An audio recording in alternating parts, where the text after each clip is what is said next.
Yes, we'll be handling stopping and parking.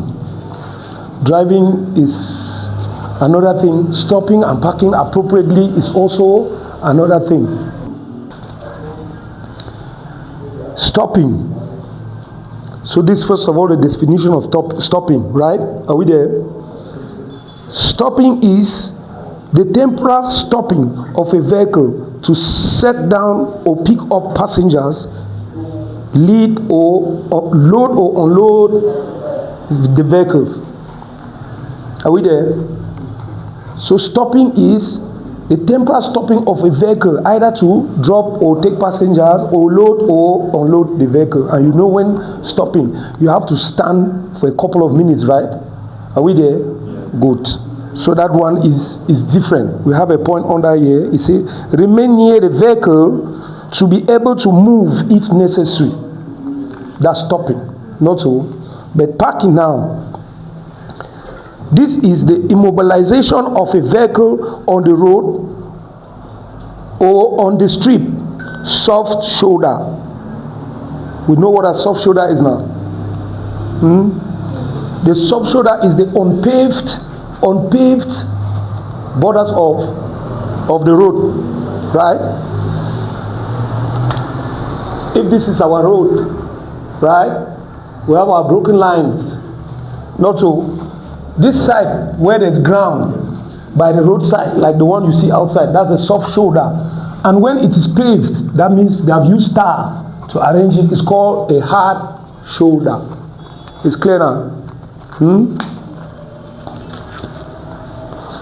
Now, still same thing in built-up areas, how to go about it. We know what built-up areas are now, meaning where people stay. There are places where people don't live now, but there are places where people live. So stopping or parking there also takes some different strategies which, as a driver, you must master. In built-up area, stopping and parking is along the curb, facing the direction of the traffic flow.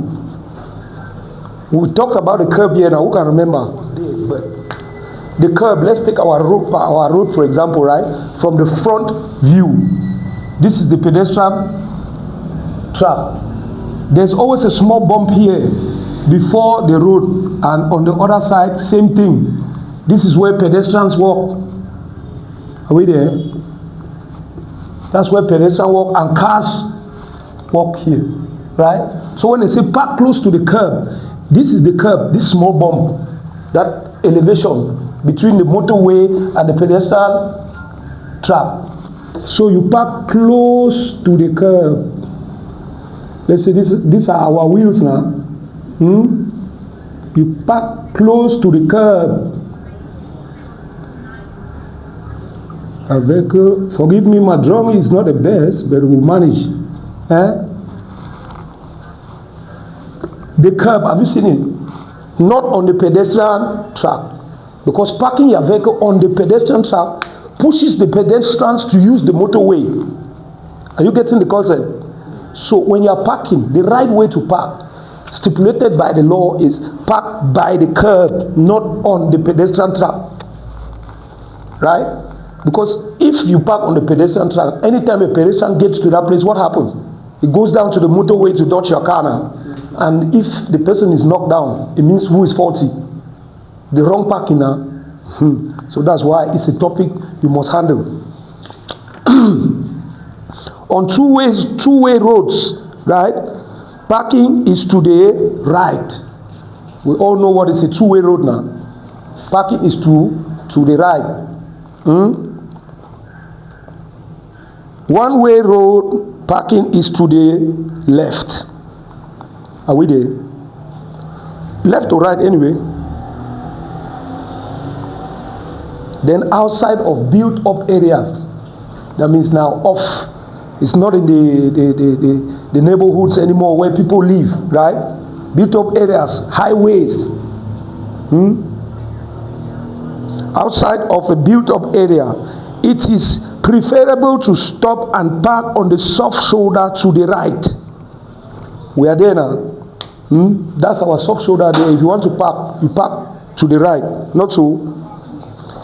If the right hand soft shoulder is not practicable or too narrow, you may use the left hand one as long as signs don't prohibit it. Are we there? You're understanding what I'm saying? When they say signs prohibit, which signs do you know that prohibit parking? Pardon? You are no parking. Yes, you are no parking, right? No entry. Yes, our no entry. Something like this. What again? You people, you don't know this? What is that? This is our solid line. Can you park somewhere where there's a solid line? How will you go over the solid line to go and park? Those are some of the signs that prohibit parking, or parking too close to a traffic light or a signboard. When there's a signboard and you come and park too close to the signboard, what happens? The other users can't see the signboard because you are too close. You have covered it with the vehicle, right? Yes, there are places where you cannot park. Some are indicated, some you just have to use your head. Are we there? At night now, right? At night, in built-up areas, a vehicle parking on the road must be visible to other users. In a well-lit road, vehicles lighting are not required. When lighting is sufficient, you must indicate the vehicle with side lights. Are we getting the point? If you are parking now at night in a well-lit road, it means that the lighting in the road is best, not so. So you don't need any side light or anything to indicate the car because your car is perfectly visible. But if you are now parked and the road is too dark, you need to indicate, maybe by turning on your side lights so that your car is visible to other users. That's safety precautions now. When parking off the road in a car park, for example, you don't need to signal the parked car. It's in the parking now. Everybody knows that cars that are standing in the parking, they are parking. So no need, right? It's not a road. Outside of built-up areas, stopping and parking is on the left shoulder at the side of the road. The vehicle is not on the road, so you don't need to signal. Are we there? Are we there? We know our no parking signs now. We know our no parking signs now. You can either have our P sign cancelled, right? Or you have just a circle and a line across with nothing in the middle. That's a no parking sign, right? Are we there? Yes. But there's a difference now with, because we are treating no parking and stopping now. So when you have this one line, it simply says no parking. When it's now like this, X form, right? That is no parking, no stopping. We have talked about no parking, no stopping now. Stopping is just temporal immobilization of a vehicle, either to drop a passenger, take a passenger, or offload the car. That is stopping. But parking is permanent immobilization of a car, right? So when you see this one, it simply says no parking, no stopping. It means that even to stop and drop somebody is a problem. You just have to pass. It's pretty simple to understand now. When it's one, it's no. When it's two, no stopping, no parking. Good. Then the markings now. A solid yellow marking may supplement or replace the sign. Are we there?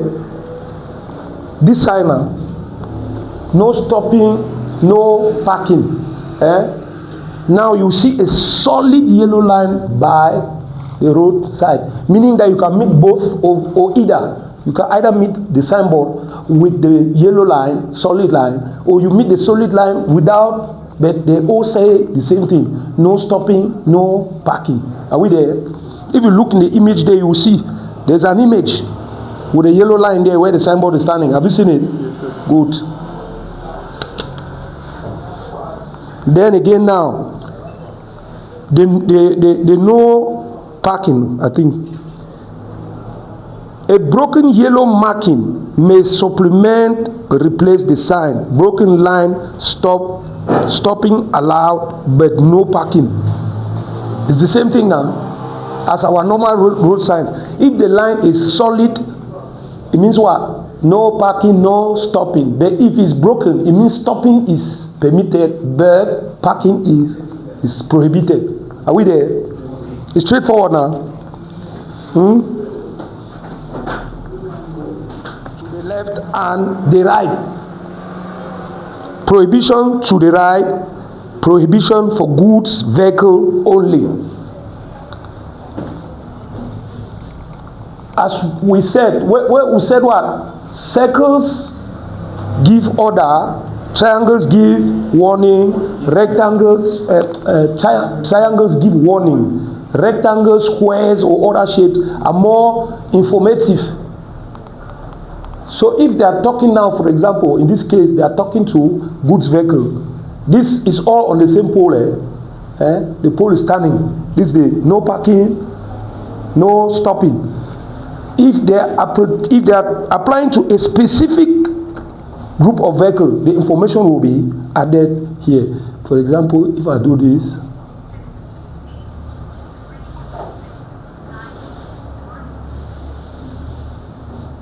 what will you understand by that? For goods vehicle now. Meaning that if you are having a small vehicle and you come, this one is standing there with this sign on that, does it concern you anymore? It's for goods vehicle only now. Good.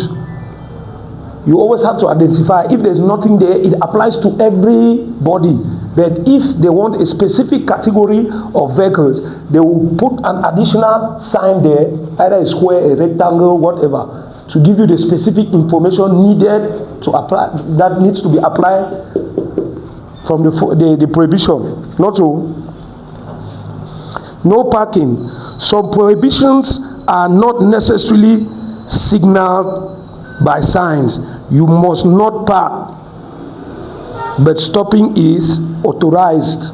Are we there? It's simple now. You are saying yes. Tell me what you understood by that thing I just wrote, by this passage. Some prohibitions are not necessarily signaled by sign. How do you understand now? Some prohibitions are not being signaled by. Yes, like which one? Who can give me an example of a prohibition without a sign? It's simple now. If you are coming and you want to get out of your gate, somebody is parking in front of your gate, does it make any sense? You'll be asking the driver that a very doorman, remove this car from here. There is no sign that says no parking, but you should know that is an entrance to somebody's house, right? Entrance junctions, roundabout. How can you come and park in the roundabout? Is there any sign there that no parking, but you come and park in the roundabout? It makes no sense, right? That's why they're saying there are some prohibitions that necessarily do not carry signs. You have to use your own head. Are we there? You must not park, but stopping is authorized. You can stop and maybe do something and proceed. Not so. Okay, there are even some points here. In front of a gate and gateways. In front of a garage. A garage, no car repair service now. You come and put your car in front at the entrance. Right? In a double parking, as long as you affect traffic as little as possible. You know what is called double parking? Double parking is the case where, this is our road, the case where somebody comes and park here, right? and there's no other place for you to come and park, you come and then you park again here, or even here, directly adjacent to the other parking car, therefore making the motorway smaller, right? If you want to park in this scenario, you have to come in front by the curb, making the road zigzaggy. Don't park directly adjacent to the other road user. It's clear now? You've seen where two cars are parked adjacently. It becomes difficult to pass there now. But whereas if one shifts in front, it gives that possibility to maneuver. Are we there? No stopping or parking. Some areas are dangerous. You must not stop or park near a level crossing, the borough of a hill, bends, junctions, etc. We all know what the borough of a hill is now. It's a blind spot. We know what a level crossing is now. A level crossing is any time the railway meets the motorway. Road for train can pass on top road for motor. It's simple, right? At the edge of a borough is a hill. If you are climbing up like this, let's say this is a hill. At the top here, when it's turning maybe to go down, you cannot park here or park here, because any person coming from this angle doesn't see you, and any person coming from this side doesn't see you. So if you get to the top, always give a distance. Park away from the borough, because it's a blind spot. You can't see what is there. Are we there? Or at bends. If it's the same, it applies the same as a bend now. If there's a bend like this, right, and you come and park here, the person coming from this angle, how will he see you? Right? You always have to put your car, when parking, in a very visible and secure location. I'm sure that one is clear now. Some areas cause inconvenience. You must not stop or park between the edge of the road and the solid line if the width of the road is insufficient. A cycle path, bus stop, pedestrian crossing, curbs. Are we hearing again now? That curb, don't park on the curb. Then you go and climb on the pedestrian crossing. They are parking very well. Yes. Near signs or light signals, if the vehicle hides them. We just talked about it now. If they put parking, let me not use no parking. Let's say parking is allowed, right? And you carry a car and come and put it in front of the parking sign and cover it. The other driver coming out looking for where to park, will he know that they can park in that place? Because you have covered the sign. Or there's a sign signaling a roundabout ahead. Because in built-up areas, they'll put it at 50 meters. In non-built-up areas, 150 meters. Then you carry your big Jeep, brand new one, put in front of the sign that alerts somebody that is a roundabout ahead. When the person is coming without seeing that sign, it can cause a lot of accidents, right? So let's be vigilant and wise drivers. Are we there? Where the vehicle prevents access or exit of other parked vehicle. Are we there? You understand now?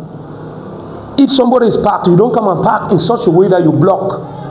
There are some people who actually like doing that. They'll go to occasions, they want to park, they'll park where they must block somebody.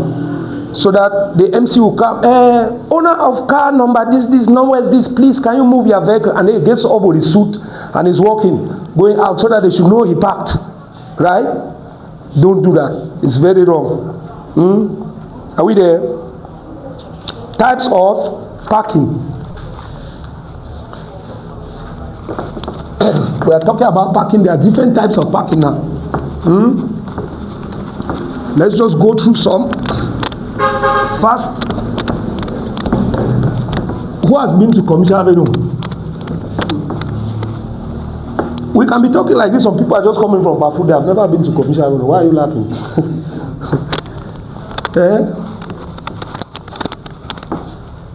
We have been to Commercial Avenue now. Let's assume. Your road. This is the road with our broken lines, right? And you see cars parking like this.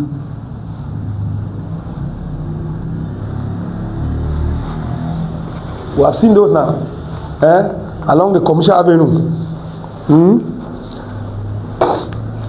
Some will park by the road now.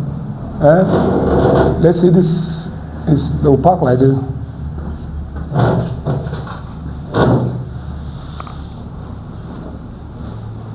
Right? The cars are facing inside like this. Right? And these ones are like this. Are we getting it?